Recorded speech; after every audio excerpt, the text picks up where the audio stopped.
everybody, welcome back to the Let's Talk review show. My name is John, and this week we have 4 brand new reviews for you guys. We're going to be talking about Friday the 13th, 2009, and its brand new Arrow Video 4K Blu-ray.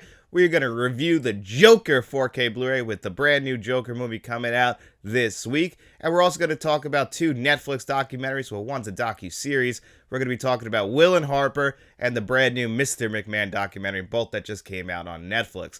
But let's start it off with the big boy first, Friday the 13th, 2009 on Arrow Video 4K. Before we get into that 4K review, I want to talk a little bit about the film, which I've talked about a bunch here on the channel, the 2009 remake. You know, it's a reimagining of the Friday the 13th franchise, and surprisingly, it's been 15 years since this movie came out. A lot of people expected this to kick off a brand new franchise, and it just didn't happen. The Friday the 13th franchise has been wrapped up in rights issues for a very long time, to the point where a couple years ago we got an entire Scream Factory edition on Blu-ray of the entire Friday the 13th franchise, which was just considered like a reckoning because we just never thought that something like that could happen. You know, we had a release earlier on Blu-ray that had every single movie in it, but then we got an 8-film collection that only included the ones that were released by Paramount before New Line Cinema got their hands on it, and it just kind of became this big issue. But we were so glad that everyone came together to give us that entire collection. But back in 2009, this movie came out, and none of us were expecting this to be the last Friday the 13th movie, mainly because it was a very well done Friday the 13th movie.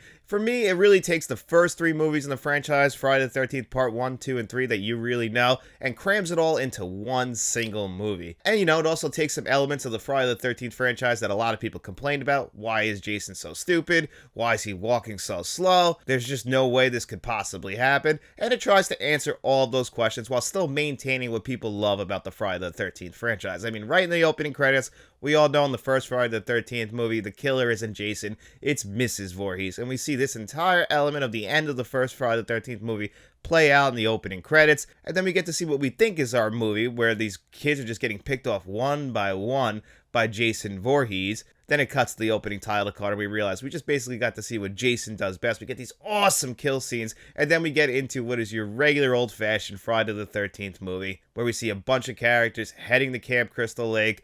Except there's one guy, the guy from Jared Padalecki, I hope I'm saying that right, the guy from Supernatural, who I just never really thought was a great actor. I mean, no one in this movie is a great actor, but for him, I've just never really loved him. I mean, he comes off just super dreamy. And again, this is a Friday the 13th movie, so all of the characters fall into stereotypes intentionally because it's playing on those 80s horror tropes that we all know.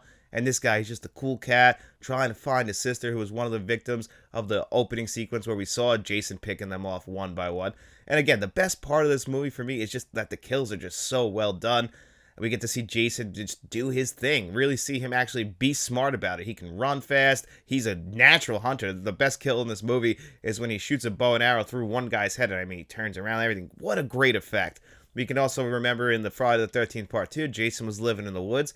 You know, he's living in the woods now, but it's a much nicer setup. It's more believable that he was surviving. So, you know, he's not a fucking idiot like we're used to Jason being in this movie. But the movie itself, it still plays out like a Friday the 13th movie. You know, these characters can be a little bit annoying, the bad acting, all that stuff, a lot of people find charming. I kind of find it a little bit stupid at points, but still, I have a really good time with this movie. It's not my favorite in the Friday the 13th franchise, but it's definitely one of the more enjoyable ones, I would say. It comes nowhere near as bad as Jason Takes Manhattan or Part 7 or anything like that. You know, but I still have a lot more. I still find like movies like Jason X and Freddy vs. Jason to be a little bit more charming than this. But this is definitely a much better made movie. And my biggest flaw at this movie for a very long time was just how ugly I thought this movie looked. It was very much of the time where we're just putting these like yellow filters over everything. And, you know, things look dark when they really shouldn't. I always just found this movie to be very, very ugly. So when this movie got announced for an Arrow Video 4K Blu-ray, this boy right here, I was like, okay, well, I'm going to pick that up, especially since it was included in a Barnes & Noble Arrow Video sale. So you were able to get this for $25 before it even came out.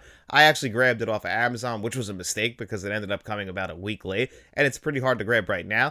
But I was like, okay, well, I have that movie in the Scream Factory collection of Blu-rays. Do I really want to upgrade, especially if I don't really love the movie? Well, my biggest flaw with that movie, like I was saying, was with just how the film was filmed and how it looked. So I was hoping that they could fix all those problems with this 4K Blu-ray. Really just flesh it out, make it look more natural and like more modern. You know, this is one of the times where I wanted them to really clean it up because it just looked of the time, but that time just was making some very ugly looking films, early in the digital camera era. Well, I can honestly say that this 4K Blu-ray did fix that major problem. But before we get into that, let's just look at the box art on this. It's got a slipcover over it. It's really, really nice. I was definitely very surprised at how nice the slipcover was. It's got that glossy finish while also having a matte finish. So this is kind of glossy while this is all regular old-fashioned matte. Really appreciate that. You come inside. It's 2 4K discs because you're going to get the killer cut and the regular theatrical cut on 4K Blu-ray.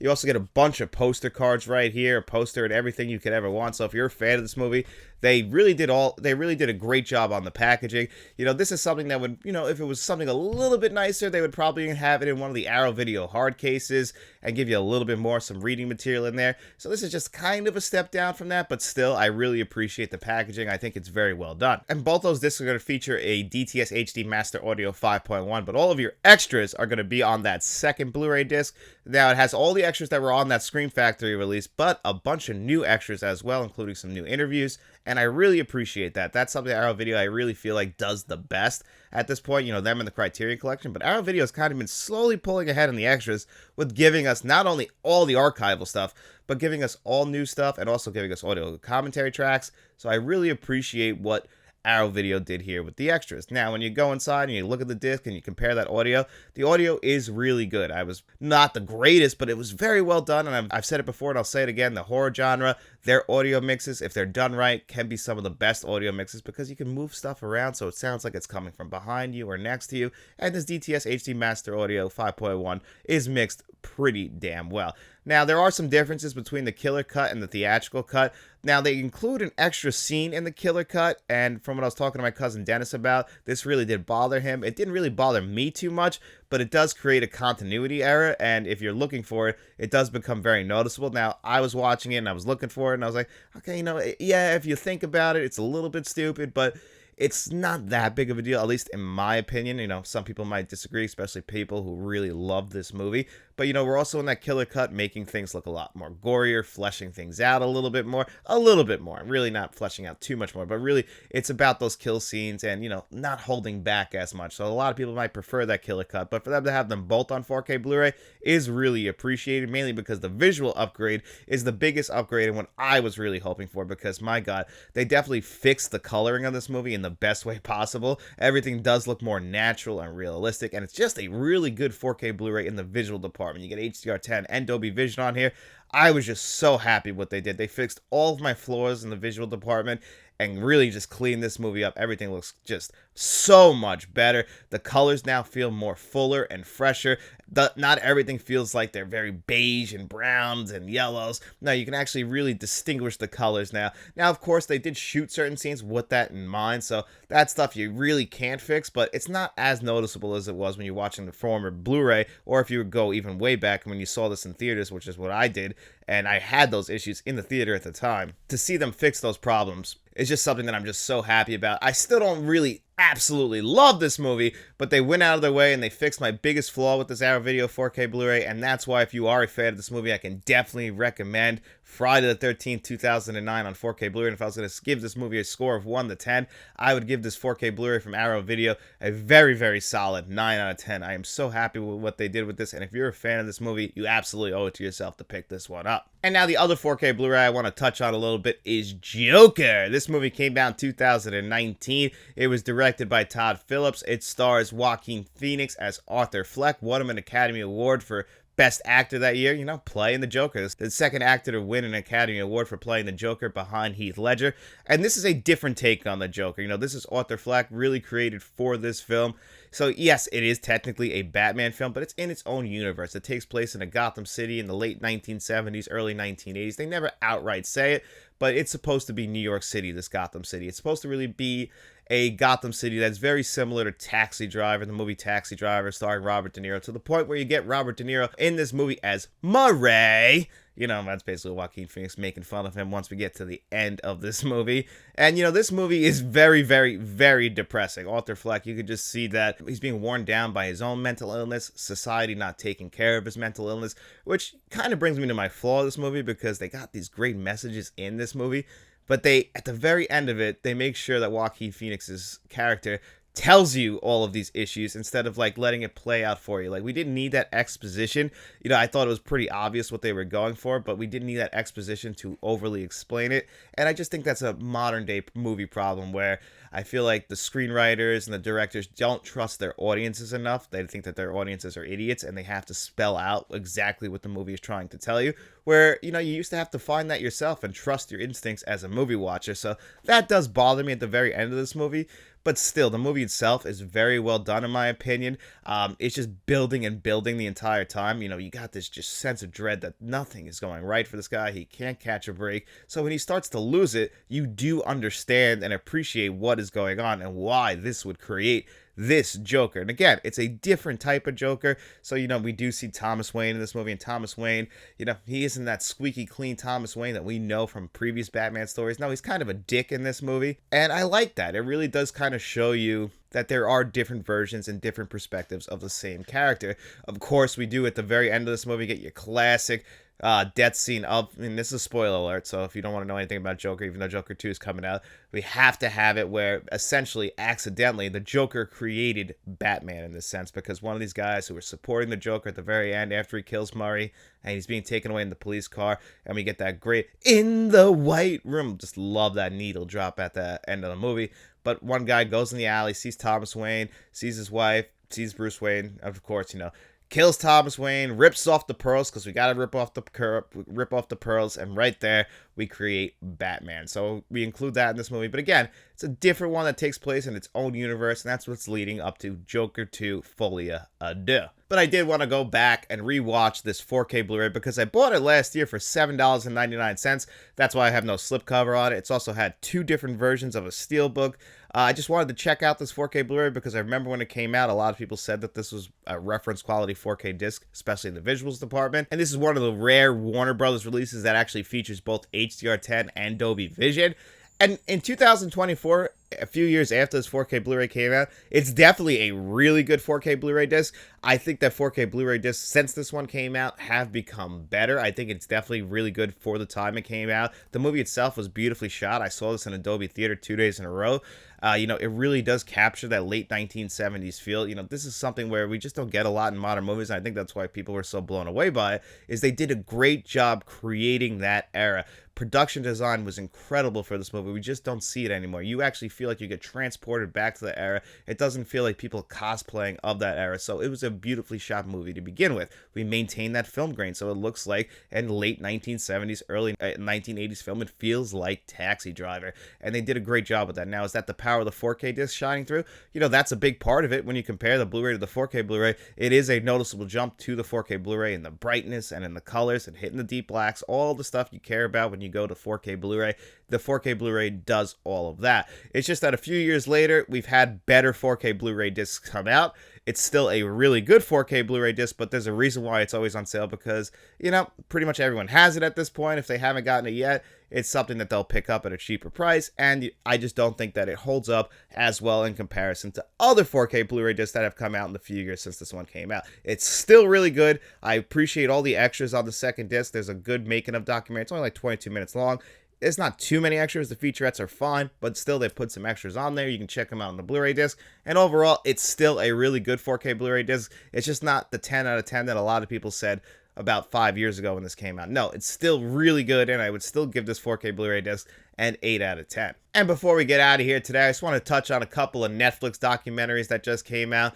Will and Harper is a 2024 Netflix documentary that stars Will Ferrell and Harper Steele, formerly Andrew Steele. Will Ferrell is one of the most famous comedians of all time. He's actually my second favorite comedian of all time. I've loved this guy since his SNL days. You know, then obviously he becomes one of the greatest comedic actors on the world, and he just seems like a genuinely nice and funny guy. And now his friend, who used to be Andrew Steele and was also a lead writer on SNL, and apparently just wrote some of the best movies and skits for Will Ferrell, they have a really close-knit friendship. Now, over the pandemic, Andrew Steele transitioned into Harper Steele. He transitioned from a man to a woman. And this movie, or documentary, is exploring their relationship and how the dynamic could change from, a man transitioning to a woman. Then they decide to go on this cross-country road trip from New York to California, like exploring their friendship and how the world perceives transgender people. And I thought it was very well done. First of all, these two people just have a great relationship with each other. Will Ferrell's just naturally very, very funny, and he's willing to learn exactly what he needs to learn in this movie. He cares about his friend no matter who they are or what they are. Whether they're a man or a woman, he still cares about his friend. He still loves his friend. He just wants to understand his friend and what she's going through and why she chose to change. And also trying to show how the whole country perceives Harper Steele, who, used to be somebody who liked to go to rundown truck stops, go to racetracks in Oklahoma, which is stuff as somebody who's transitioned might be kind of dangerous here in the United States with how politics perceive transgender people, which is another reason why this documentary is out there, to show you just that, not everybody feels this way. You can go to the deep south of Oklahoma and there's still people there who understand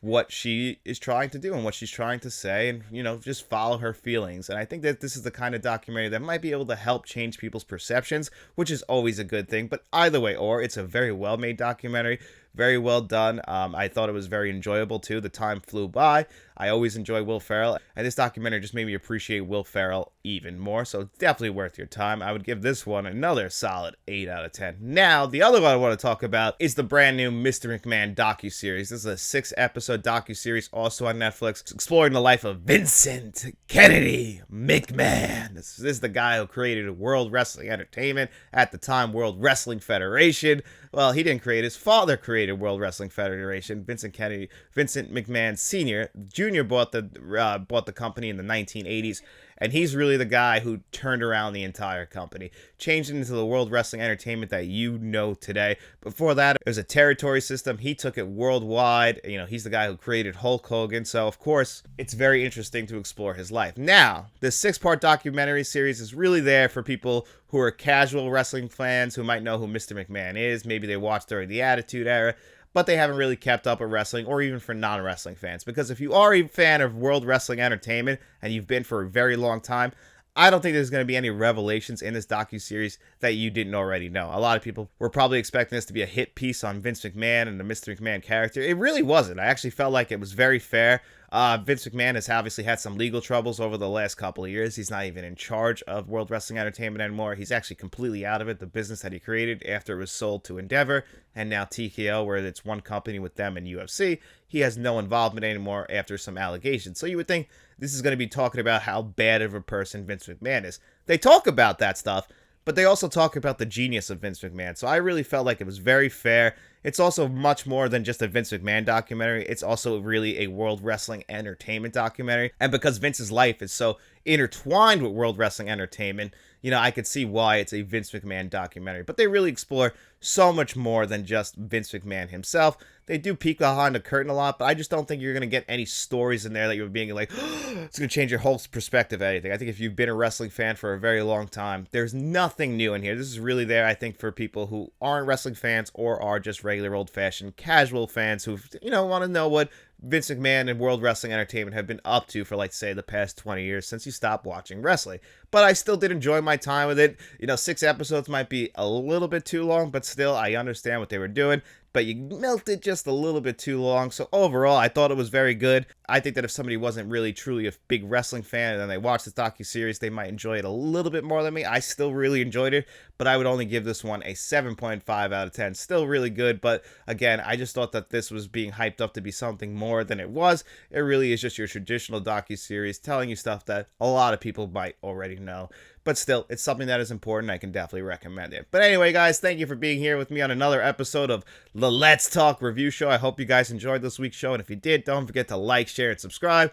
Tell your friends about us. And we have channel memberships. So if you want to become a friend of the channel, a producer like John Doe Juggalo and Jason Martin, or a channel director like Frank from Frank's Media and Reviews, or Mr. Smelly Potato, you guys can do all that. Look for all that information in the description below.